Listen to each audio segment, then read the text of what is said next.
الحمد لله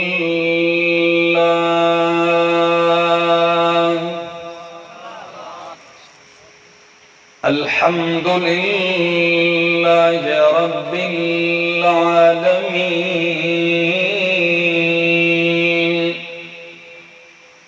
والعاقبة للمتقين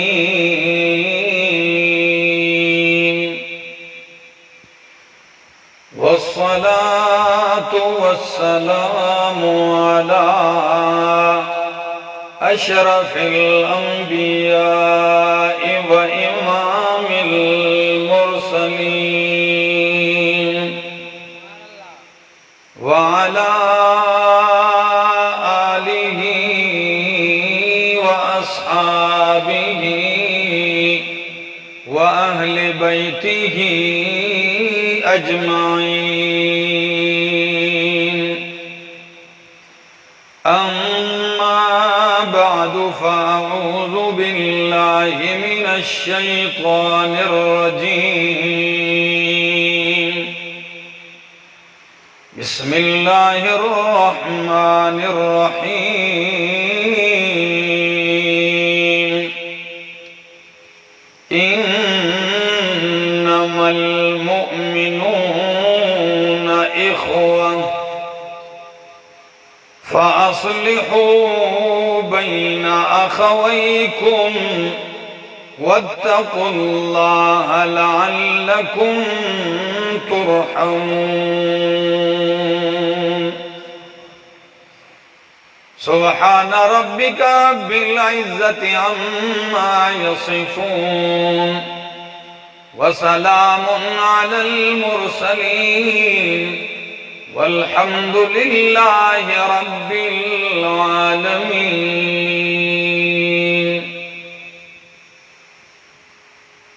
انتہائی قابل عزت، قابل احترام، ذی قدر و ذی وقار علماء کرام اور پنڈ سلطانی اور پھر خاص کر اس محلے کا نام کیا ہے؟ محلہ چھوئی، اور گرد و نواح سے آئے ہوئے میرے معزز مکرم دوستو، السلام علیکم۔ دعا گو ہوں رب ذوالجلال کی بارگاہ کے اندر کہ اللہ مجھے حق سچ کہہ سکنے، سمجھا سکنے کی توفیق نصیب فرمائے، اور بعد ازاں مجھے اور آپ سب کو عمل کی بھی توفیق نصیب فرمائے۔ اشتہار پہ میں نے عنوان پڑھا اصلاح معاشرہ کانفرنس۔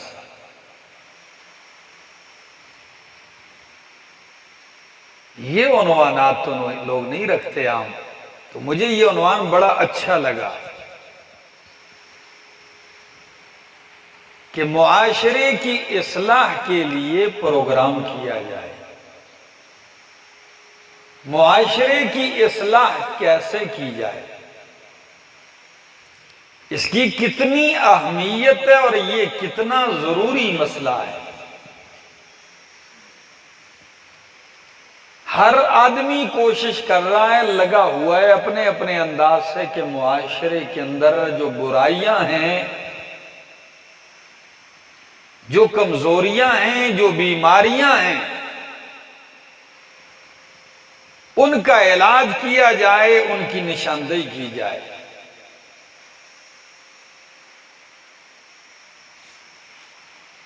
ویسے تو ہر بندہ تنقید در تنقید کرتا جا رہا ہے معاشرے پر کہ معاشرہ بگڑا ہے، معاشرہ خراب ہے، معاشرہ برباد ہے۔ یہ رونا ہر آدمی رو رہا ہے، لیکن معاشرے کی اصلاح کیسے کی جائے، اس کی طرف توجہ بہت کم ہے۔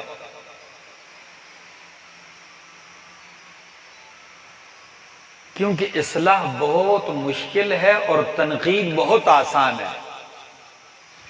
میری بات سمجھ میں آ رہی ہے؟ انشاءاللہ اگر آپ میرا ساتھ دیں گے، توجہ رکھیں گے، تو میں انشاءاللہ قرآن کھولوں گا، ادھر ادھر نہیں جاؤں گا۔ وہ ایک لطیفہ ہے کہ ایک مصور نے اپنے شاگرد کو تصویر بنانے کے گر سکھائے، طریقہ بتایا۔ شاگرد اس کا بڑا بہترین مصور بن گیا، قلم سے تصویریں بناتا، بڑی محنت چاہیے۔ آخر کار کئی سالوں کے بعد جب وہ اس قابل ہوا تو استاد سے کہنے لگا مجھے کیسے پتا چلے گا کہ میں اس قابل ہوں؟ دونوں طریقے استاد ہوتا ہے کہ ایک خوبصورت تصویر بناؤ کسی انسان کی، بنائی، کہا جا کے سب سے مین جگہ پر، چوراہے پر، چوک میں لگا دو اس کو، اور اوپر لکھ دو جدھر کوئی غلطی ہے ادھر لکیر کھینچ دو، جدھر غلطی نظر آئے ادھر لکیر کھینچ دو۔ لگا دی تصویر، فن پارا تھا۔ ہفتے کے بعد جب آیا تو پوری تصویر لکیریں ہی لکیریں، لکیریں ہی لکیریں۔ کسی کو آنکھیں اچھی نہیں لگی ادھر لکیر کھینچتی، کسی کو پلکیں اچھے نہیں لگی وہاں کھینچتی، کسی کو آبرو اچھے نہیں لگے وہاں لکیر کھینچتی، کسی کو ناک کی بناوٹ، کسی کو رخسار کی بناوٹ، کسی کو ہونٹ پہ اعتراض، پوری تصویر لکیر لکیر ہوئی۔ اس نے دیکھا تو کہا دل میں درد اٹھا کہ میری ساری محنت خاک میں مل گئی، میں تو کسی قابل ہی نہیں، ساری تصویر لکیریں لکیریں۔ آیا استاد سے کہنے لگا میری توبہ، میں تو باز آ گیا ہوں۔ کیوں؟ تصویر کی کوئی صورت اور کوئی عضو، کوئی جز کسی کو اچھا نہیں لگا۔ استاد نے کہا ایسی ہی تصویر دوبارہ بناؤ۔ دوبارہ بنائی، کہ اب جا کے چوک میں لگاؤ اور اوپر لکھو جدھر غلطی ہے اسے ٹھیک کر دو۔ لفظ سمجھ میں آیا؟ جدھر غلطی ہے وہ کیا کر دو؟ ٹھیک کر دو۔ تصویر لگائی، کہا ہفتے بعد جا کے دیکھا تصویر اسی طرح ہے۔ چلو ہفتہ اور صحیح، 2 ہفتے کے بعد گیا، پھر نظر ڈالی تو تصویر ویسی کی ویسی ہی ہے۔ کیوں؟ فرق ان 2 جملوں کا تھا۔ پہلے جملے میں صرف تنقید تھی، کیا تھی؟ تنقید تھی، تو ہر ایک آدمی کر رہا ہے، اور دوسرے جملے میں دعوت کس کی تھی؟ اصلاح کی تھی کہ ٹھیک کر دو۔ جب ٹھیک کرنے کا کہا تو اس کے لیے کوئی تیار، بات سمجھ میں آ رہی؟ اب میں کیا کروں، بجلی چلی گئی ہے۔ معاشرے کی اصلاح کیسے کریں گے، اس کا طریقہ اگر ہم غور کریں، چھوئی والو، اگر ہم غور کریں تو ہمیں بالکل بات صاف ملتی ہے کہ آج سے صدیاں پہلے مدینہ منورہ کے امام دار الہجرہ امام مالک رحمہ اللہ اتنا ایک پیارا جملہ کہہ گئے ہیں، فرماتے ہیں لا يصلح آخر هذه الامت الا بما صلحت به اولها۔ اس امت کے آخری حصے کی اصلاح بھی اسی طریقے پر ہوگی جس طریقے پر امت کے پہلے حصے کی اصلاح ہوئی تھی۔ بات آسان ہو گئی۔ امت کے اس آخری حصے کی اصلاح بھی اسی طریقے سے ہوگی جس طریقے پر، جس چیز کے ساتھ امت کے پہلے حصے کی اصلاح ہوئی تھی۔ اور امت کا پہلا حصہ امام الانبیاء کے سامنے رکھا گیا تھا، معاشرہ ان کے سامنے تھا، مکہ کی سرزمین اولاً مخاطب تھی۔ تو آپ سے پوچھتا ہوں چھوئی والو کہ جو امام الانبیاء غار حرا سے اتر کے آتے ہیں اور صفا کی پہاڑی پہ کھڑے ہوتے ہیں، تو چھوئی والو اتنا مجھے بتاؤ کہ سامنے کا معاشرہ بگڑا ہوا تھا یا سنورا ہوا تھا؟ بولو، کچھ آپ بولو گے کچھ میں بولوں گا تو تقریر یوں چلے گی، ٹھیک ہے نا؟ تراویح میں نہیں پڑھا رہا ہوں نا کہ آپ چپ کر کے سنیں، ٹھیک ہے نا؟ کچھ میرا ساتھ دیں۔ معاشرہ بگڑا ہوا ہے اور بگاڑ میں بھی اس انتہا پر پہنچا ہے، اخلاق تباہ، معاملات تباہ، عقیدہ برباد ہے، دین برباد ہے، توحید کا مرکز بتوں سے بھرا ہوا ہے۔ اور قرآن کہتا ہے کہاں تک معاشرہ گیا ہوا ہے؟ فرمایا کنتم علی شفا حفرۃ من النار، تم جہنم کے اس گڑھے کے کنارے پر پہنچ چکے تھے، کنارے کے بعد تو سیدھا جہنم میں گرنا باقی تھا، جہنم کے کنارے پہنچ چکے تھے، اتنا بگاڑ آ چکا تھا معاشرے میں۔ لیکن اللہ رب العالمین نے کائنات کی اصلاح کے لیے عظیم نسخہ قرآن کی صورت میں عطا کیا۔ کس کی صورت میں؟ قرآن کی صورت میں عطا کیا۔ اور امام الانبیاء سے کیا فرمایا؟ فرمایا یا ایھا المزمل قم اللیل الا قلیلا نصفہ او انقص منہ قلیلا او زد علیہ ورتل القرآن ترتیلا۔ میرا پاک پیغمبر یا ایھا المزمل، مزمل کا ایک معنی اگر یہ متزمل باب تفاعل سے ہو تو اس کا معنی ہے او چادر اوڑھنے والے، کمبل اوڑھنے والے، آپ اٹھئے میرا پاک پیغمبر۔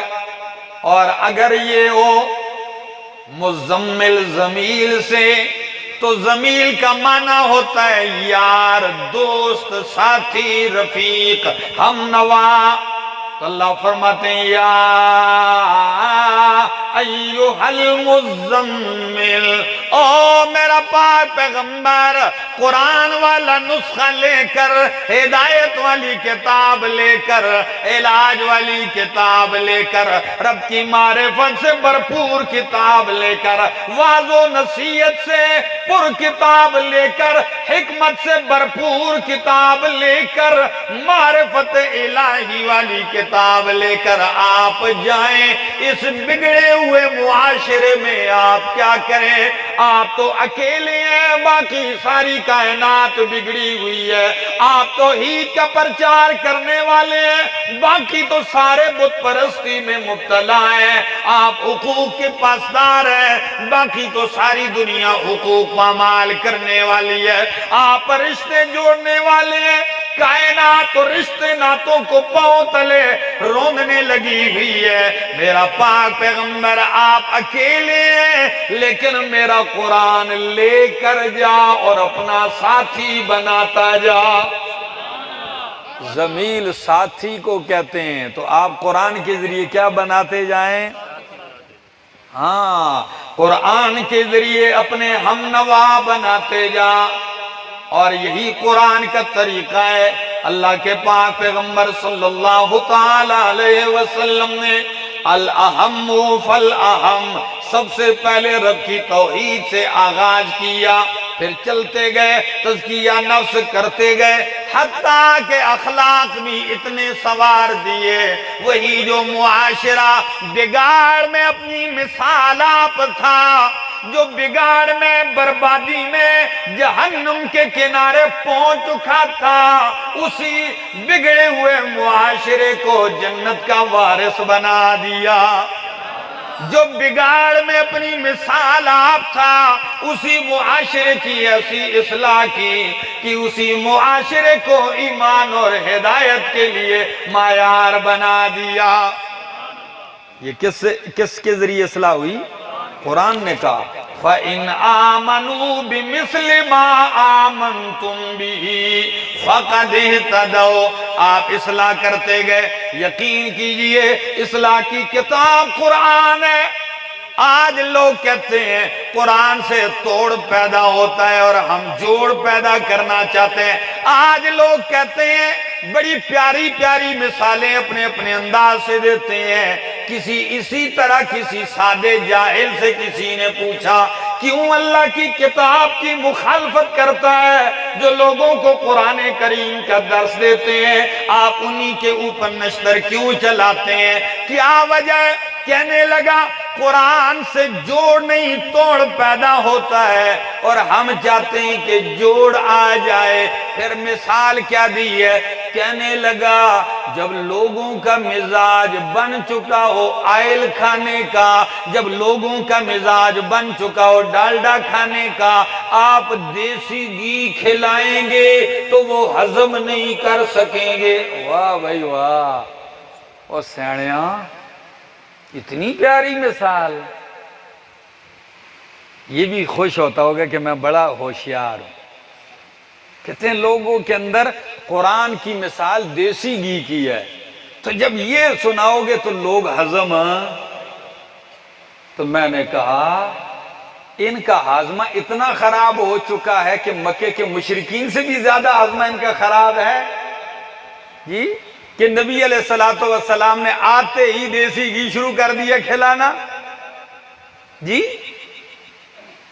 نہیں میرا دوست، اصلاح ہونی ہے تو کس کتاب سے ہونی ہے؟ اصلاح کی کتاب قرآن ہے۔ اگر آپ چاہتے ہیں ہدایت کا رستہ نظر آ جائے، اگر آپ چاہتے ہیں ہدایت کے رستے پہ چل کر منزل پا جائے، اگر آپ چاہتے ہیں کہ گمراہیوں کے اندھیروں میں حق تک یہ بندہ پہنچ جائے، تو چھوئی والو رب کا قرآن کہتا ہے قَدْ جَاءَكُمْ بُرْحَانٌ مِّن رَبِّكُمْ وَأَنزَلْنَا إِلَيْكُمْ نُورًا مُبِينًا۔ اگر اندھیروں میں اجالے کے بغیر چلو گے تو نہیں چل سکتے ہو، کھڈے میں گر جاؤ گے۔ شرک اور کفر اور جہالت اور ظلم کے اندھیروں میں اگر نور قرآن کے بغیر چلو گے تو گمراہ ہو جاؤ گے۔ ہدایت کی کتاب یہ نور ہے۔ اب آپ کہیں گے قرآن کو اللہ نے نور کس بنیاد پہ کہا ہے؟ علماء بہت حکمتیں لکھتے ہیں، لیکن ایک بات آپ کو میں اپنے شیخ کی بھی بتلا دیتا ہوں۔ میرے شیخ فرماتے ہیں اندھیرا ہو، رات کو کیا ہو تو سیاہ اور سرخ کا فرق نظر آتا ہے اندھیرے میں، کہ یہ نیلا ہے پیلا ہے سرخ ہے۔ بھائی جب رات ہے کالی گک مک اندھیرا ہے، تو جب نیلے پیلے سرخ اور لال کا فرق نہیں ہوتا، اسی طرح اگر جہالت کا اندھیرا ہے تو پھر حق اور باطل، سچ اور جھوٹ، توحید اور شرک کا فرق نہیں ہوگا۔ پھر یہ لوگ سانجا منصیرہ چلائے رکھیں گے، کہیں گے چلتا ہے چلائے جائیں گے، لیکن جب نور قرآن کا اجالا ہوگا سب پتہ چل جائے گا سچ کیا ہے، جھوٹ کیا ہے، حق کیا ہے، باطل کیا ہے، سچائی کیا ہے، بربادی کیا ہے، نجات کیا ہے، پتہ چل جائے گا۔ پتہ چلنے کے بعد صرف رنگ ہی نہیں پتہ چلے گا، قرآن سے اندھے اجالا ہی نہیں ہے، بلکہ فرمایا تبارک الذی نزل الفرقان على عبده ليكون للعالمین نذیرا۔ فرقان ہے، کیا ہے؟ فرقان کا معنی کیا ہے؟ حق اور باطل میں کیا کرنے والا ہے؟ فرق کرنے والا ہے۔ صرف روشنی ہی نہیں، آپ کو واضح کر دے گا، او میرا بندہ یہ کر، یہ نہ کر، اس راہ پہ آ، اس سے بچ کے جا۔ اللہ اکبر کبیرہ۔ تو قرآن اصلاح کی کتاب ہے۔ سنیے چھوئی والو، آج میں رب کا قرآن پڑھنے لگا ہوں، معاشرے کی اصلاح رب کا قرآن کیسے کرتا ہے۔ فرمایا یا ایھا الذین آمنوا لا تقدموا بین یدی اللہ ورسولہ واتقوا اللہ ان اللہ سمیع علیم۔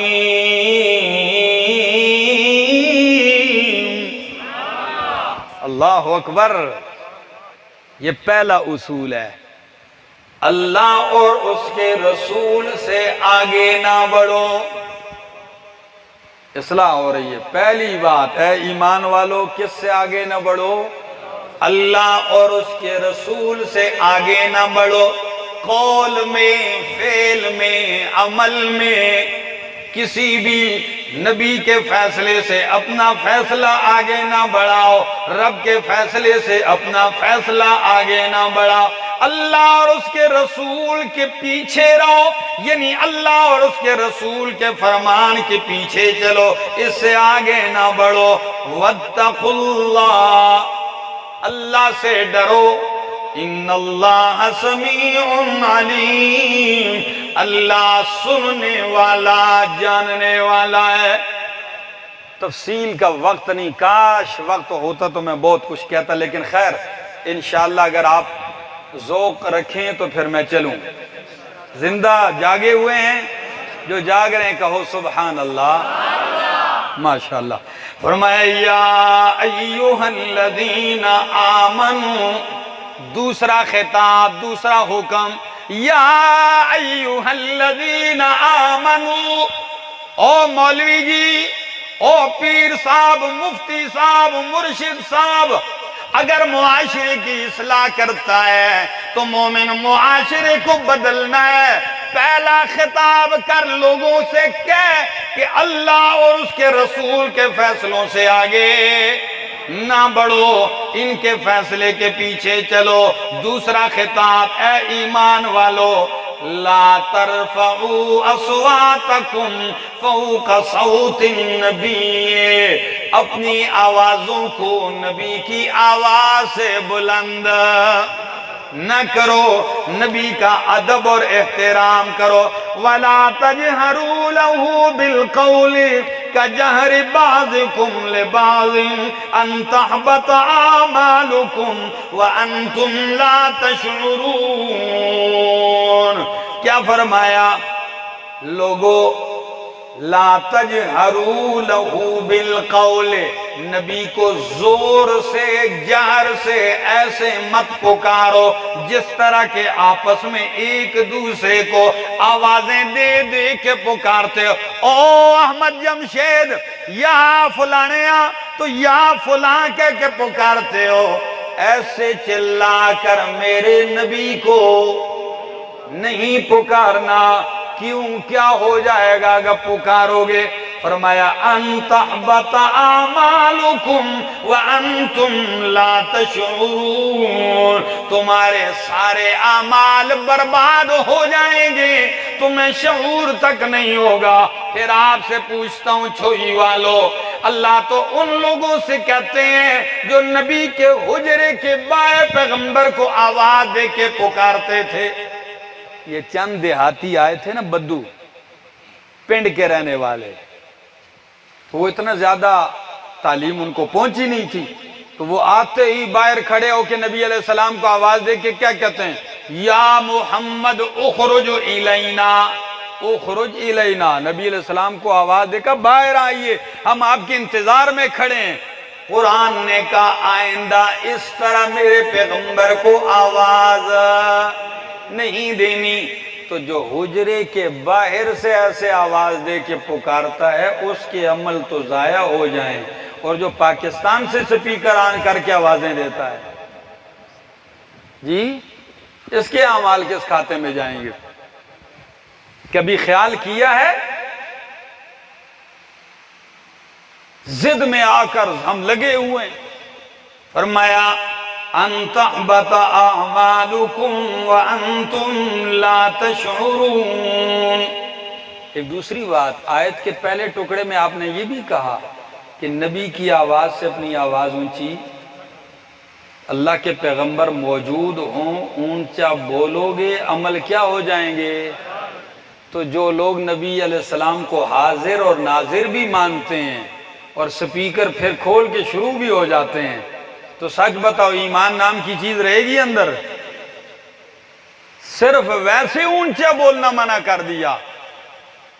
تو یہ ایک عقیدہ تو رکھتا ہے کہ پیغمبر دم بدم پڑھو درود، حضرت جی بھی ہیں موجود، کہتے ہیں، یہ بھی کہتے ہیں، پھر چلاتے بھی ہیں، چیخ کے پکارتے بھی ہیں، دونوں ٹکڑوں کا مذاق اڑاتے ہیں قرآنی آیات کے۔ تو اپنے ایمان کی خیر منانی چاہیے، اور ٹھپے تو گستاخی کے اوروں پہ لگاتے ہیں، خود اپنی حالت پہ اداؤں پہ غور نہیں کرتے۔ فرمایا ان الذین یغضون اصواتهم عند رسول اللہ اولئک الذین امتحن اللہ قلوبهم للتقوى لهم مغفرۃ واجر عظیم۔ ان کی تعریف بھی تو کر دی جو ادب کا خیال کرتے ہیں۔ فرمایا ان الذین، وہ لوگ، ان الذین، بے شک وہ لوگ جو پست رکھتے ہیں اپنی آوازوں کو عند رسول اللہ، نبی پاک صلی اللہ علیہ وسلم کے پاس۔ فرمایا آپ کے ادب کا لحاظ کرتے ہیں، آپ کی موجودگی میں آواز پست کرتے ہیں۔ فرمایا یہ لوگ ہیں اولئک الذین امتحن اللہ قلوبهم للتقوی، انہی کے دل اللہ نے خالص کر دیے ہیں تقوی کے لیے۔ لہم مغفرۃ واجر عظیم، ان کے لیے بخشش ہے، اجر عظیم ہے۔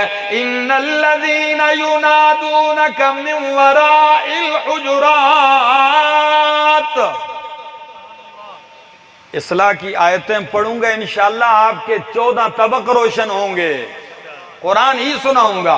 فرمایا بے شک وہ لوگ جو آپ کو پکارتے ہیں من وراء الحجرات، آپ کے حجروں کے باہر سے۔ کہاں سے؟ یہ حجرے کس کے تھے؟ نبی اکرم صلی اللہ علیہ وسلم کے۔ امام قرطبی نے یہاں ایک عجیب بات لکھی ہے، نبی علیہ السلام کی کوٹھیاں تھیں، نبی علیہ السلام کے بنگلے تھے۔ آپ کو بتاؤں بنگلوں کی تعریف کروں؟ اٹھائیے سیرت کی کتابیں۔ امام قرطبی اپنی تفسیر میں لکھتے ہیں، سعید ابن المسیب تابعی ہیں، کہتے ہیں جب مسجد نبوی کی توسیع ہونے لگی اور باقی حجروں کو گرا کر مسجد نبوی میں شامل کیا جانے لگا، پورا مدینہ اومنڈ آیا تھا کہ نبی علیہ السلام کے حجرے آج گرا کر مسجد میں داخل کیے جائیں گے۔ وہ فرماتے ہیں میں بھی آ گیا، جب میں آیا تو آپ کی کوٹھی میں جب داخل ہوتا تو چھت اتنی نیچے کہ اوپر ہاتھ کرو تو چھت سے ہاتھ ٹکرے، لنٹر بھی نہیں، کھجور کی پتیاں اور ٹہنیاں اور شاخوں کے اوپر کیا رکھے ہوئے ہیں؟ وہ چھت پہ ڈالے ہوئے ہیں۔ چند گز، چند ہاتھ، اتنی کشادگی ہے حجروں کی۔ یہ آپ کے بنگلے تھے، اور رہنے والے کون تھے؟ کائنات کے امام تھے۔ ان حجروں کے باہر کھڑے ہو کر جو پکارتے ہیں آپ کو، فرمایا اکثرہم لا یعقلون، اکثر ان کے عقل نہیں رکھتے، سمجھ نہیں ہے ان کو۔ لو انہم صبروا حتی تخرج الیہم لکان خیرا لہم، اگر یہ لوگ صبر کرتے یہاں تک کہ آپ خود نکل آتے ان کی طرف آئے تو ان کے لیے بہتر ہوتا۔ واللہ غفور الرحیم، اللہ بخشنے والا مہربان۔ اصلاح معاشرہ کا تیسرا اہم پہلو آ گیا۔ سورت کا نام سورت الحجرات ہے، 26واں پارہ ہے۔ قرآن کہتا ہے یا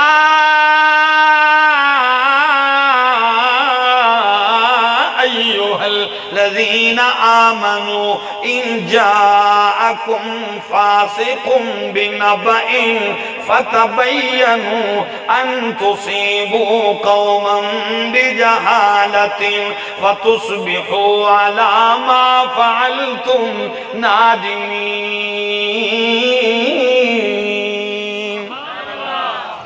کیا انداز، اللہ اکبر۔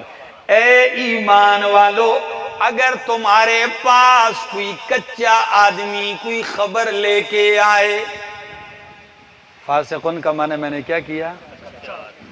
کچا آدمی، ٹھیک ہے نا؟ مفسرین کرام یہاں جو لکھتے ہیں، کاش میں اس کی اوپر تحقیق کا ٹائم نہیں ہے، ایک صحابی کا نام لیتے ہیں اور پھر صحابی کے اوپر کس کا اطلاق کرتے ہیں کہ یہ ان کو قرآن نے کیا کہا ہے؟ فاسق کہا ہے۔ نعوذ باللہ، ایسی بات نہیں ہے۔ صحابہ کی عدالت خود قرآن ہی بیان کرتا ہے، اور قرآن نے یہاں کسی صحابی کا نام نہیں لیا ہے۔ یہاں عام اصول بیان کیے جا رہے ہیں معاشرے کے، ٹھیک ہے نا؟ کہ معاشرے میں بگاڑ کب پیدا ہوتا ہے؟ کہ آپ کے پاس کوئی بندہ کچی خبر لے کے آ گیا اور آ کے کہتا ہے جی فلاں نے آپ کے بارے میں یوں کہا ہے، فلاں جگہ آپ کے خلاف میٹنگ ہو رہی ہے قتل کی، فلاں جگہ تو آپ کو مارنے کا پروگرام بن گیا ہے۔ اچھا، اٹھو جی، فوراً جا کے ادھر فائرنگ شروع کر دی، بندہ مار دے۔ کیوں جی؟ مجھے خبر ملی تھی، مجھے مارنے کا اس کا ارادہ تھا۔ فرمایا ان جاءکم فاسق بنبأ، اگر کوئی کچا آدمی آپ کے پاس کوئی خبر لے کے آئے تو کیا کر لیا کرو؟ فوراً ایکشن نہ لیا کرو، فوراً اگلوں پہ ٹوٹ نہ پڑا کرو۔ کیوں؟ بلکہ فتبینوا، خوب تحقیق کرو۔ کیا کرو؟ تحقیق کرو، وضاحت کرو۔ تبینوا بیان سے ہے، تو بیان کرو۔ بیان کا مطلب بھی کیا ہوتا ہے؟ تقریر کرنے والا، بیان کرنے والا خطیب بھی مسئلے کو واضح کرتا ہے۔ فتبینوا، تو اس کی خبر کی جانچ پڑتال کر لو، خوب تحقیق کر لو، سچ کہتا ہے یا یہ جھوٹا ہے، سچا ہے یا کوئی فراڈیا ہے، سچا ہے یا ہمیں لڑانے والا ہے۔ جی آپ سے کوئی کہے جی آپ کتا آپ کا کان لے گیا، تو کتے کے پیچھے دوڑنے سے پہلے ہاتھ لگا لیا کرو کہ بھائی واقعی لے گیا یا ادھر ہے۔ تو کئی لوگ اتنے کچے ہوتے ہیں کہ سنا سنائی باتوں پر دشمنیاں منہ لے لیتے ہیں، اور تحقیق جب زمانے گزرتے ہیں بعد میں پتہ چلتا ہے کہ یہ تیسرے بندے کی جھوٹ کی کارستانیاں تھی۔ جماعتوں میں، گھروں میں، خاندانوں میں پھوٹ عموماً ایسے ہی لوگوں کی وجہ سے پڑتی ہے۔ قرآن کہتا ہے ان جاءکم فاسق بنبأ فتبینوا، یقین کیجئے چھوئی والو، کچھ لوگوں کا مزاج یہ بن چکا ہوتا ہے، وہ سارا دن گھروں کے اندر چل چل کر خاندانوں کو لڑاتے رہتے ہیں۔ جی احمد جمشید صاحب، ہم آپ کے پاس آئے تھے، آپ کا فلاں پڑوسی آپ کے بارے میں یہ کہہ رہا تھا، تو میں جا کے پڑوسی کے اوپر برس پڑوں۔ نہیں، تحقیق کرو۔ کیا کرو؟ تحقیق کر لیا کرو۔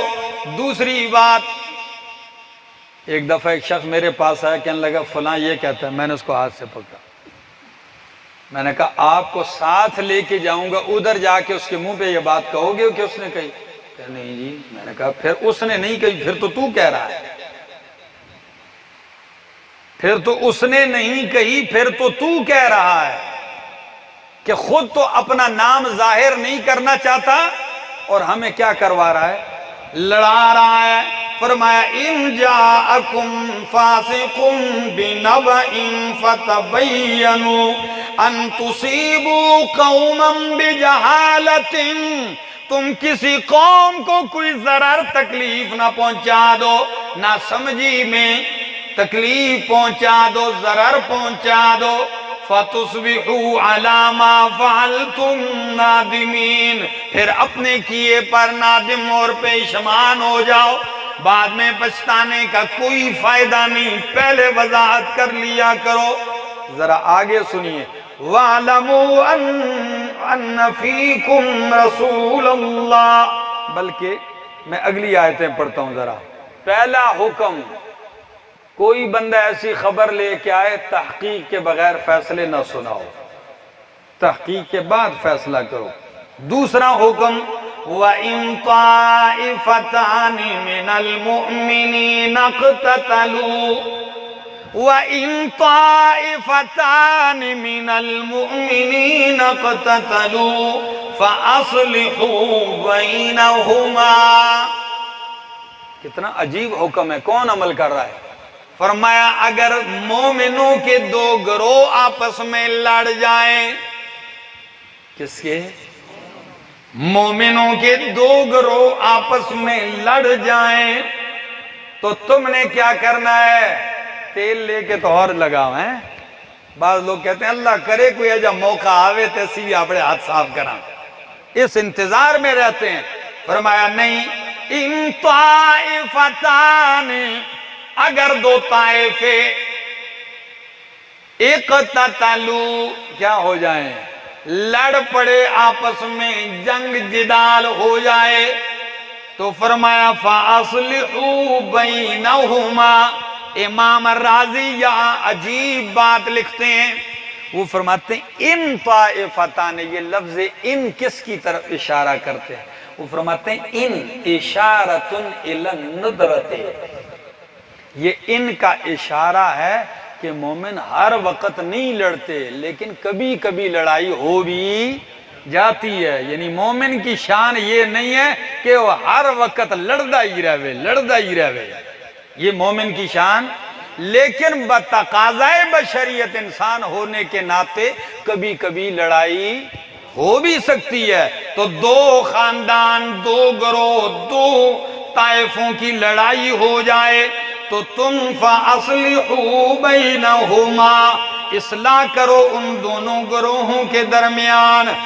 یا اللہ اصلاح کرتے ہیں، بڑی کوششیں کی ہیں، ایک پارٹی مان رہی ہے، ایک گروہ صلح کے لیے راضی ہے، پر دوسرا گروہ کسی صورت ماننے کو تیار، دوسرا گروہ مانتا ہی نہیں ہے، وہ آکڑ میں ہے. پھر فرمایا فَإِن بَغَتْ إِحْدَاهُمَا عَلَى الْأُخْرَى، اگر ان دو فریقوں میں سے ایک دوسرے پہ بغاوت کرے، زیادتی کرے، ظلم کرے، تو تم نے کیا کرنا ہے؟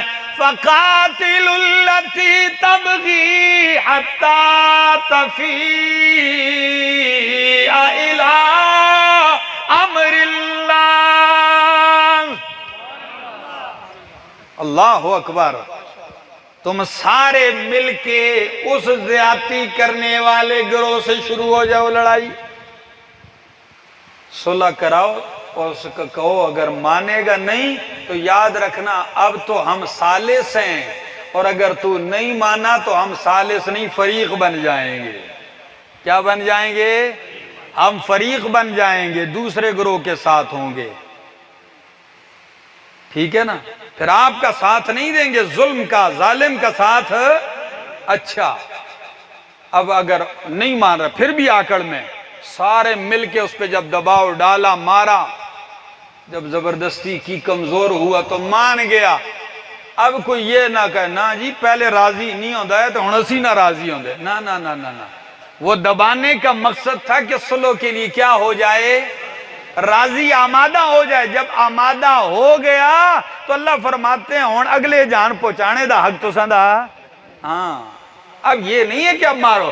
فرمایا حتی تفیء الی امر اللہ، فَإِن فَاءَتْ اگر وہ زیادتی کرنے والا بغاوت کرنے والا گروہ واپس پلٹ آئے فَأَصْلِحُوا بَيْنَهُمَا بِالْعَدْلِ تو فیصلہ کر دو ان کے درمیان عدل کے ساتھ وَأَقْسِطُوا اور انصاف کرو إِنَّ اللَّهَ يُحِبُّ الْمُقْسِطِينَ بے شک اللہ انصاف کرنے والوں کو پسند کرتا ہے لائی بجائی والوں کو پسند کرتا ہے یا انصاف کرنے والوں کو وہ اس خوش فہمی میں نہ رہے جو زمانے کی لگی ہوئی آگ دل کے اندر پڑی اس کو آج بڑکانے لگا ہوا ہے صلح کروا دو صلح میں بہتری ہے یہ دو گروہ بھی ہو سکتے ہیں دو ملک بھی ہو سکتے ہیں دو براعظم بھی ہو سکتے ہیں دو ٹولیاں بھی ہو سکتی ہیں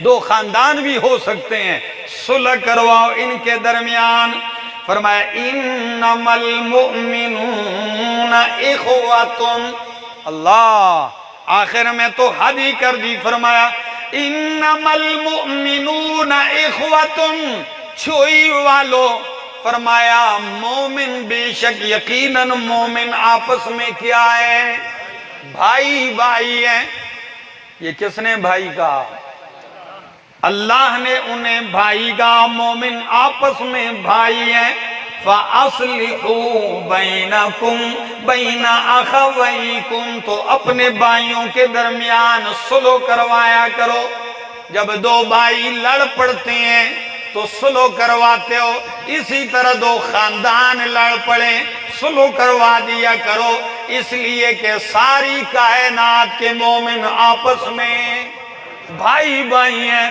چاہے کوئی عربی ہے اجمی ہے سندھی ہے پٹھان ہے بلوچی ہے کوئی بھی خاندان ہے چاہے وہ بلوچ ہے سندھی ہے پٹھان ہے پنجابی ہے سرائکی ہے کسی بھی دنیا کے خطے کا قوم نسب کا ہے لیکن مومن ہے تو وہ مومن کا یہ اصلاح جوڑ رہا ہے قرآن کے توڑ رہا ہے پھر ایک بندہ کہے کہ قرآن توڑ رہا ہے قرآن توڑتا ہے مومن کو مشرک سے توڑتا ہے قرآن توڑتا ہے مومن کو کافر سے توڑتا ہے قرآن توڑتا ہے ظالم سے توڑتا ہے قرآن توڑتا ہے بد کردار سے توڑتا ہے قرآن جوڑتا ہے مومن کو آپس میں جوڑتا ہے بات سمجھ میں آ رہی توڑتا ضرور ہے قرآن لیکن کس سے غلط سے توڑتا ہے اور صحیح کے ساتھ جوڑتا ہے فرمایا فَأَصْلِحُوا بَيْنَ أَخَوَيْكُمْ وَاتَّقُوا اللَّهَ ادھر ساتھ یہ لفظ تقوی کا کیوں کہا پیچھے نہیں کہا ادھر کہہ دیا وجہ کیا ہے کہ عموماً کئی لوگ صلح کے نام سے اپنا کام کرتے ہیں نام صلح کا ہوتا ہے جی ہم تو کیا کر رہے ہیں ہم صلح کے لیے سرگرم ہیں اور صلح نہیں کر رہا ہوتا تباہی کر رہا ہوتا ہے دو خاندانوں میں بڑکا رہا ہوتا ہے کئی جرگوئیوں کی بھی یہ مثال ہوتی ہے یہاں تو پتہ نہیں پنچایت کا سسٹم ہے بعض علاقوں میں پنچایت بیٹھتی ہے جرگوئی بیٹھتا ہے تو پھر جرگوئی کو بھی خریدتے ہیں ٹھیک ہے نا ایک بندے نے جرگوئی کو چادر دی تھی سردی کا موسم تھا بڑی خوبصورت چادر لا کے تحفے میں دی کہ کل جرگے میں میرے ہاتھ میں کیا کرنا ہے فیصلہ کرنا ہے دوسرے فریق کو پتا چلا انہوں نے پورا بیل لا کے کھڑا کر دیا جرگوئی کو بیل مل گیا اب جب جرگے کی کرسی پر آ کے جرگوئی صاحب بیٹھا نا تو جس نے چادر دی تھی وہ بار بار کہتا ہے جی حاجی صاحب ذرا چادر چاہیے جی چادر ٹھیک کریں ذرا گندی ہو رہی ہے اشارہ ہے یاد دہانی کروا رہا ہے جب 3-4 دفعہ چادر کی یاد دہانی کروائی تو جرگوئی صاحب کہنے لگا ٹک کر کے بیٹھ چپ کر کے بیٹھ جاؤ چادر کو بیل کھا گیا ہے تیری چادر گئی جب یہ حال ہو فیصلہ کرنے والوں کا صلح کرنے والوں کا جب جرگوئی کا یہ حال ہو تو سمجھو بربادی ہے فرمایا وَاتَّقُوا اللَّهَ اور صلح کروانے والے صلح کروا، لیکن یاد رکھ ایک ایک قدم بھی صلح میں اٹھاتا ہے اللہ سے ڈر کے اٹھا، کہیں زیادتی نہ ہو جائے، کہیں میرے صلح کی وجہ سے مزید بگاڑ نہ آ جائے۔ وَاتَّقُوا اللَّهَ لَعَلَّكُمْ تُرْحَمُونَ، تاکہ تم پہ رحم کیا جائے۔ قرآن با قربان جاؤں، اللہ کے پاک پیغمبر صلی اللہ علیہ وسلم نے مومن معاشرے کو ایسے جوڑا ہے، فرمایا سن لو کائنات والو، انما المؤمنون کالبنیان، مومن آپس میں دیوار کی طرح ہے۔ مومن آپس میں، اب آپ کہیں گے دیوار کا کیا مطلب؟ قربان جاؤں سید کائنات کے سمجھانے پر فرمایا یشد بعضہ بعضا، جس طرح دیوار کی ہر اینٹ دوسری اینٹ کو سہارا دیتی ہے، ہر اینٹ دوسری اینٹ کو پکڑتی ہے تو دیوار بنتی ہے۔ او مومنو، تم تبھی بنو گے معاشرہ، تبھی امن پائے گا جب تم دیوار بن کے ایک ایک اینٹ کی طرح آپس میں ایک دوسرے کو تھام لو گے۔ جب ایک دوسرے کو گراؤ گے تو معاشرہ خاک بنے گا۔ ہماری تو ساری توجہ اسی پر ہے، کسی کو کس طرح گرایا جائے۔ کوئی شہرت پا رہا ہے، اس کی شہرت کیسے خاک میں ملائی، کوئی ترقی پا رہا ہے، اس کو کیسے کھینچا جا رہا ہے، کوئی عزت پا رہا ہے، اس کو ذلیل کیسے کرنا ہے، کوئی مال پا رہا ہے، اس کا مال کیسے چھینا جائے۔ کسی کی گاڑی برداشت نہیں، کسی کا اچھا لباس برداشت نہیں، کسی کی اچھی کوٹھی برداشت نہیں کرتے۔ خاک یہ دیوار بنے گی پھر۔ کائنات کے امام سمجھا رہے ہیں اور فرمایا یہ تو ایک مثال، اگر اس مثال سے بھی سمجھ میں نہ آئے تو دوسری مثال سمجھ لیجئے۔ فرمایا مومن تو ایک جسم کی مانند ہے۔ چلو دیوار تو بے حس چیز ہے، کیا ہے؟ بے حس چیز ہے، اس کو کوئی احساس نہ غم ہے نہ خوشی ہے۔ ترقی کر کے دوسری مثال سے سمجھا دیا کہ مومن ساری کائنات کے یہ ایک بدن ایک جسم کی مانند ہے۔ جس طرح ایک بدن میں آنکھ تکلیف دے ہو تو پورا بدن جاگ رہا ہوتا ہے، اگر ایک انگوٹھے میں درد ہو تو پورا بدن سو سکتا، سارا بدن بے قرار ہوتا ہے۔ او کائنات والو، اگر ایک ہی قوم کی مومنہ بیٹی عافیہ صدیقہ امریکہ کے جیل میں ہے تو ساری کائنات کے مومنوں کو، چاہے وہ بادشاہ ہے، چاہے وہ اقتدار والا ہے، چاہے وہ جس طبقے کا بھی ہے، اس کو بے قرار ہونا چاہیے کہ نہیں؟ مومن کی تعریف ہی یہ ہے، یہ ایک بدن کی مانند ہے، ایک دوسرے کے لیے بے قرار رہو۔ اور جب یہ ہمدردی پیدا ہوگی معاشرہ بنتا چلا جائے گا۔ اللہ ذرا آگے سنیے، یا ایھا الذین آمنوا لا یسخر قوم من قوم، یا اللہ اصلاح کی بات بھی ہو رہی ہے، صلح کی بات بھی ہو رہی ہے، صلح کے لیے آمادہ کرنے کی بات بھی ہو رہی، بھائی بھائی بھی کہہ دیا ہے آپ نے۔ سوال یہ پیدا ہوتا ہے یہ بگاڑ آتا کب ہے معاشرے میں؟ یہ بگاڑ آتا کب ہے؟ واہ کیا عجیب کتاب ہے۔ فرمایا بگاڑ آنے کی ابتدا یوں ہوتی ہے، لا یسخر قوم من قوم، کوئی قوم، کوئی مرد کسی دوسرے قوم سے ہنسی مذاق نہ اڑائے۔ جی اچھے بھلے دوست ہوتے ہیں، ایک دوسرے کا مسخرہ اڑاتے اڑاتے اڑاتے لڑ پڑتے ہیں۔ ہری پور جیل میں قیدی تھا، میرے پاس اس کے بھائی اور خاندان کے لوگ آئے ہیں کہ فلاں مہینے کو اس کو پھانسی کی تاریخ سنا دی گئی ہے، اس کو پھانسی دی جا رہی ہے۔ میں جیل گیا، اس پھانسی گھاٹ میں اس کے ساتھ ملا،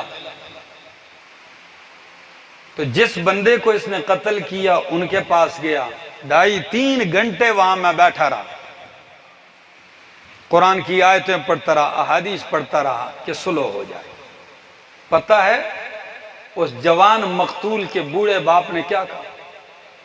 کہنے لگا مولانا صاحب آپ آئے ہیں، میں صلح کر لیتا ہوں، لیکن اتنا سوال پوچھ کے آئیے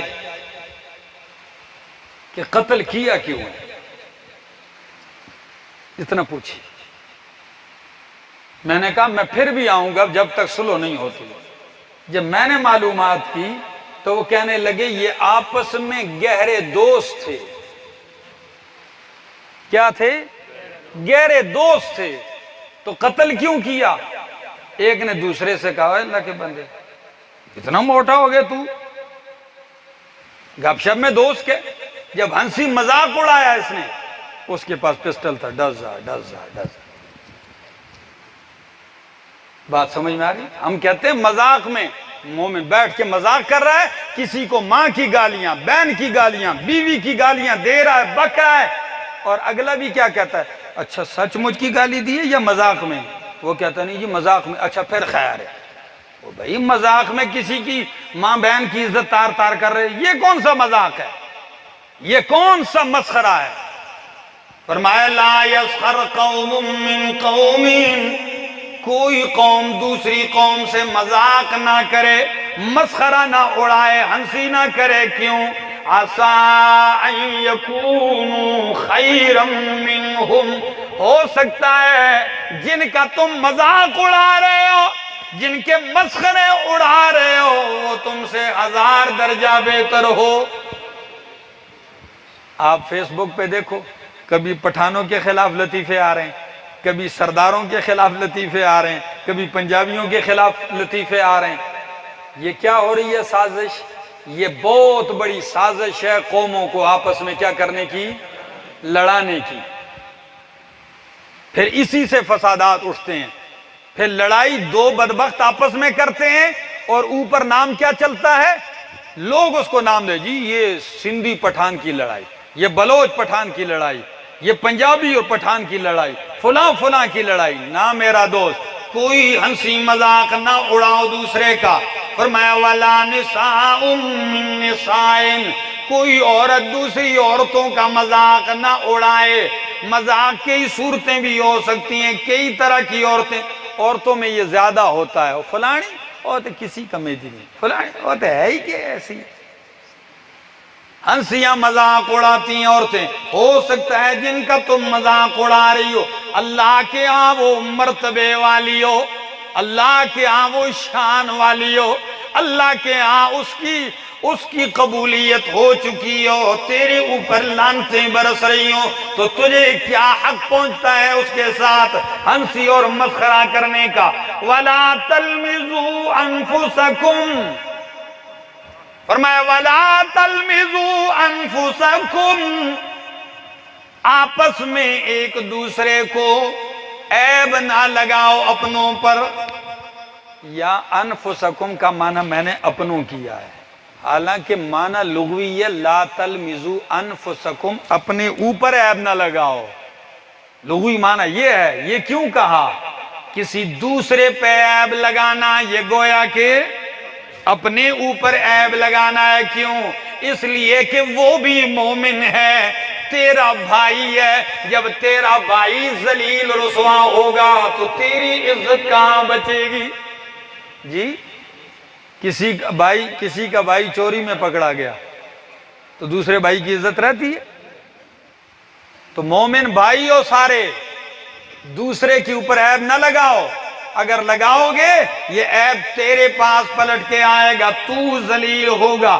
یا دوسرا معنی یہ کر لو کہ اگر تو کسی پر عیب لگائے گا تو وہ تیرے عیب تلاش کرے گا، کل اسے بھی سوشل میڈیا پہ ڈال دے گا۔ آج کل تو یہ تماشا بنا ہوا ہے، کسی کی عزت اچھالنے کا آسان طریقہ کیا ہے؟ عزت داروں کو فیس بک پر سوشل میڈیا پہ ذلیل کر دو، لگا ہوا ہے۔ کسی کے سر اٹھا کے گدھے کے سر کے ساتھ لگا دیا، کسی کا داڑھی کی بھی پرواہ نہیں کی، پگڑی کی بھی پرواہ نہیں کرتے، کسی مومن کے بھی پرواہ اٹھا کے سور کے ساتھ سر لگا دیا، کسی کا کتے کے ساتھ سر لگا دیا۔ اللہ اکبر، یہ کیا ہے؟ یہ معاشرہ ہے؟ اس حد تک بگڑ چکے ہو۔ ہمارے کسی عالم نے کہا، کہتے ہیں یہ فیس بک نہیں ہے، یہ حیض بک ہے۔ حیض جانتے ہو نا؟ گند پلید کی، قل ہوا اذن فاعتزلوا النساء، یہ حیض وہ کیا ہے، جس کو جو گند آتا ہے وہ گند اٹھا کے اس پہ ڈال دیتا ہے۔ میرے دوستو آؤ اپنی اصلاح کرتے ہیں، ہم اپنے گھر سے اپنے آپ سے کرتے ہیں کہ ہم کسی کی عزت اور پگڑی نہیں اچھالیں گے۔ ہاں اختلاف رائے رکھو، سنجیدگی کے ساتھ، دلیل کے ساتھ، قوت کے ساتھ، ٹھیک ہے نا، کتاب و سنت کی روشنی میں اختلاف 100 دفعہ ہو سکتا ہے، 1000 دفعہ ہو سکتا ہے، لیکن یہ طریقہ قرآن کبھی بھی اس کی اجازت نہیں دیتا۔ دو چیزیں، ایک حمز ہے ایک لمز ہے۔ کتنے لفظ ہیں؟ ادھر لمز کہا تلمزو، اور دوسری صورت میں کیا فرمایا؟ وَيْلٌ لِكُلِّ ہُمَزَةٍ لُمَزَةٍ، وَيْلٌ بربادی ہے، ہلاکت ہے، جہنم کا گڑھا ہے، کس کے لیے؟ لِكُلِّ ہُمَزَةٍ لُمَزَةٍ، ہر اس شخص کے لیے جو پیٹھ پیچھے عیب لگاتا ہے، اللُمَزَةٍ سامنے عیب لگاتا ہے۔ لوگوں کی قسمیں، کوئی جرت مند ذرا اپنے آپ کو زیادہ ظاہر کرتا ہے نا، میں بڑا دلیر ہوں، تو وہ محفل میں آ گیا تو ایسا ہے، تو ایسا ہے، ایسا ہے، ادھر عیب لگائے گا، اور جو اتنی جرت نہیں کرے گا تو وہ پیٹھ پیچھے شروع ہو جائے گا۔ اللہ فرماتے ہیں بربادی دونوں کے لیے ہے، سامنے عیب لگاتا ہے وہ بھی برباد، پیٹھ پیچھے عیب لگاتا ہے وہ بھی برباد۔ وَلَا تَنَابَزُوا بِالْأَلْقَابِ، چھوئی والو، آج میری تقریر عام روٹین کی تقریروں خطبات سے ذرا ہٹ کے ہے، اس لیے آپ پر بھی سکتہ طاری ہے، اگتا آگئے ہو، تھکے تو نہیں ہے نا؟ کیا پتہ ہے پھر ہم ملیں نہ ملیں، مجھے بات پوری کرنے کی اجازت ہے۔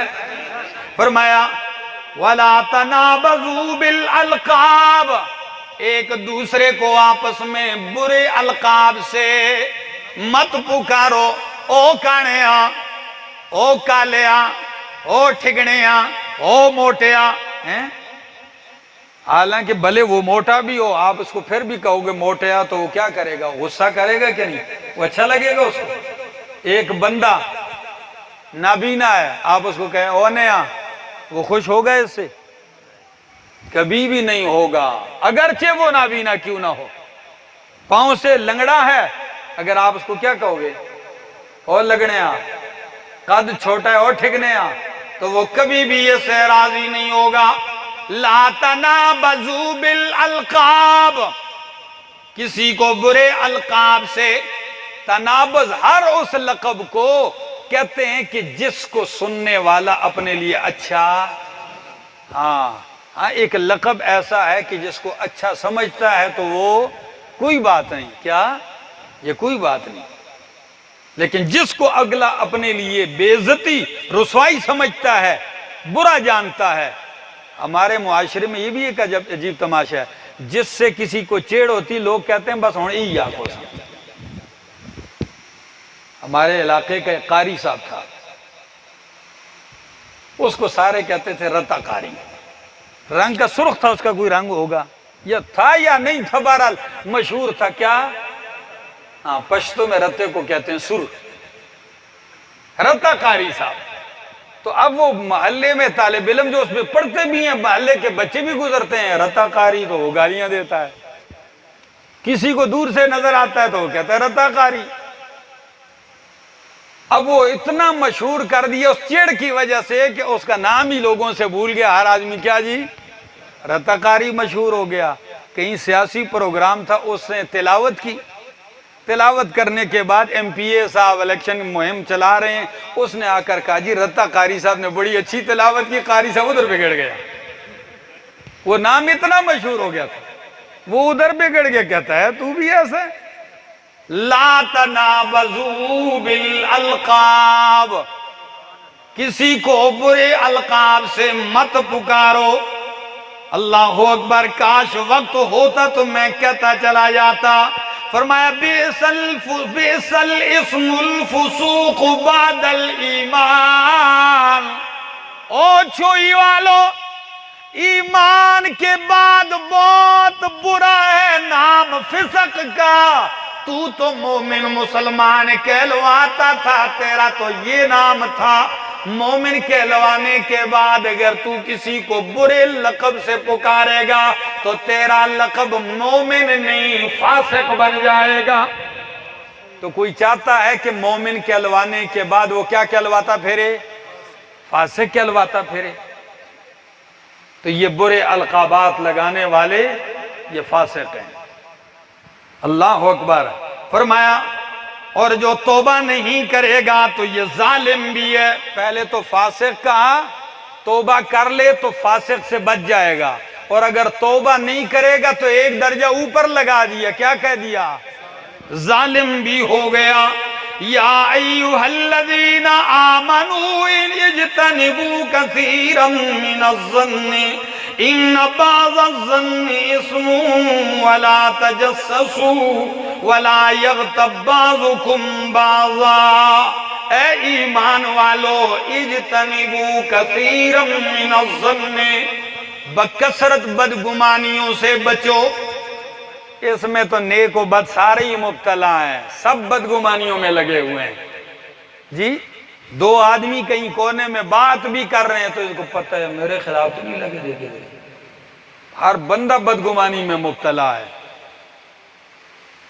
ہر آدمی دوسرے کو اچھی نظر سے نہیں دیکھ رہا، بدگمانی سے دیکھ رہا ہے۔ اور نبی علیہ السلام نے کیا فرمایا؟ مومن پہ اچھا گمان کیا کرو۔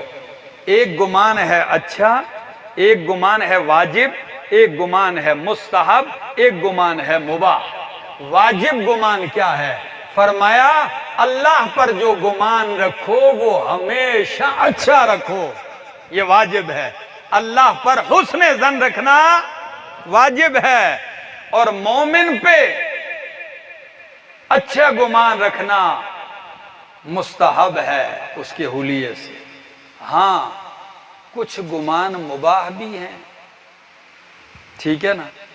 آپ کو زیادہ معلومات تو نہیں ہے، بظاہر تھوڑا بہت جانتے ہیں، ٹھیک ہے نا؟ تو جب تک تحقیق نہیں ہوئی آپ اس پہ کیا رکھو؟ گمان اچھا ہی رکھو۔ تحقیق ہو کے پتہ چل جائے تو وہ الگ بات ہے۔ فرمایا بدگمانی نہ کرو، بکثرت بدگمانیاں، کیونکہ بعض بدگمانیاں گناہ ہیں۔ کیا ہیں؟ گناہ ہیں۔ اور دوسرا حکم فرمایا وَلَا تَجَسَّسُوا، کسی کی ٹو میں نہ لگے رہا کرو، جاسوسی نہ کیا کرو۔ کیا نہ کیا کرو؟ جاسوسی نہ کیا کرو۔ کئی لوگوں کا کام ہی جاسوسی کرنا ہوتا ہے، ادھر دو آدمیوں کے درمیان جاسوسی، ادھر کی بات ادھر کی بات، تجسس۔ قربان جاؤں، امام غزالی نے احیاء العلوم میں ایک پیارا جملہ تجسس کے بارے میں لکھا۔ کسی نے پوچھا تجسس کیا ہے؟ فرمایا تجسس یہ ہے کہ اللہ نے تو اپنے مومن بندے پہ ستاری کی چادر ڈالی ہوئی ہے، اسے چھپایا ہوا ہے، اور تو چادر اٹھا کے نیچے دیکھ رہا ہے کہ وہ ننگا ہو جائے۔ یہ تجسس ہے۔ رب پردہ ڈال رہا ہے اور تو پردے کو کیا کر رہا ہے؟ چاک کر رہا ہے۔ فرمایا لا تجسسوا، تجسس نہ کرو، ولا یغتب بعضکم بعضا۔ امام آلوسی نے یہاں ایک پیاری بات لکھی ہے، سنا دوں؟ حضرت عمر رضی اللہ تعالیٰ عنہ مدینہ منورہ کی گلی میں گشت کر رہے ہیں، ایک گھر سے گانے بجانے کی آواز آئی، ہلکی سی آ رہی ہے، انہوں نے کان لگایا، قریب ہوئے دیوار کے، اور قریب ہوئے، تو جب آواز آئی تو عمر تھے، دیوار پھلانگ دی، چھلانگ لگائی، دیوار پھلانگی تو دیکھا تو اندر ایک بندہ آلات موسیقی لیے ہوئے، شراب کی بوتل پڑی ہوئی ہے، لڑکی بیٹھی ہوئی ہے اور وہ گا رہا ہے۔ اس نے اپنی دو آدمیوں نے محفل لگائی، جیسے ہی پھلانگ کے اس پہ حملہ آور ہوئے، وہ ایک دم کہنے لگا، حضرت عمر رضی اللہ تعالیٰ نے پتہ ہے جملہ کیا فرمایا؟ فرمایا اللہ کے دشمن، تو کھلے عام یہ کام کرے گا اور سمجھے گا کہ اللہ تجھ پہ پردہ ڈالے گا، اللہ تیرا پردہ چاک کرے گا، وہ کہنے لگا امیر المومنین فیصلہ کرنے سے پہلے میری بات سن لیجئے۔ حضرت عمر نے فرمایا بولو۔ کہنے لگا میں نے ایک جرم کیا ہے۔ کتنا؟ ایک جرم کیا ہے اور آپ نے مجھے پکڑنے کے لیے 3 جرم کر دیے ہیں۔ کہا مرضی آپ کی ہے، میں نے کیسے کر دیے؟ کہا قرآن کہتا ہے لا تجسسوا، جاسوسی نہ کرو۔ تو آپ کیوں جاسوسی کر رہے تھے؟ میں اپنی 4 دیواری میں تھا، تو آپ جاسوسی کیوں کر رہے تھے میری؟ فرمایا اچھا دوسرا میں نے کیا کیا جرم؟ کہنے لگے میں نے ایک جرم کیا تو آپ نے دوسرا یہ کیا ہے کہ قرآن کہتا ہے وَأْتُوا الْبُيُوتَ مِنْ أَبْوَابِهَا، گھر کو دروازے کے ذریعے سے آؤ، تو آپ پھلانگ کے آئے ہیں۔ آپ کو کس نے کہا آپ پھلانگے؟ کہا چلو تیسرا بتاؤ۔ فرمایا تیسرا یہ ہے نبی علیہ السلام نے فرمایا مومن کو اگر غلطی پہ پکڑ لو تو پردہ ڈال دو۔ تو آپ نے پردہ ڈالا ہے؟ حضرت عمر رضی اللہ تعالیٰ نے کہنے لگے اچھا اگر میں معاف کر دوں تو توبہ کرو گے؟ کہنے لگے آپ معاف کر دیں تو میں توبہ کروں گا۔ حضرت عمر نے فرمایا جاؤ میں نے چھوڑ دیا۔ اللہ اکبر، اس کو پتا تھا کہ اگر میں پکڑ کے مجھے عدالت لے گئے تو پھر میری خیر ہے۔ نے کہا میری پکی توبہ ہے، بس آپ معاف کر دیں۔ تو قرآن کہتا ہے جاسوسی نہ کرو، وَلَا يَغْتَبْ بَعْضُكُمْ بَعْضًا، بعض کی غیبت نہ کرو۔ کیا نہ کرو؟ غیبت نہ کرو۔ فلاں ایسا ہے فلاں ایسا ہے۔ کسی صحابی نے پوچھا یا رسول اللہ صلی اللہ علیہ وسلم اگر جو بات ہم کسی کے پیٹھ پیچھے کر رہے ہیں حقیقت میں وہ بات اس کے اندر ہو تو پھر؟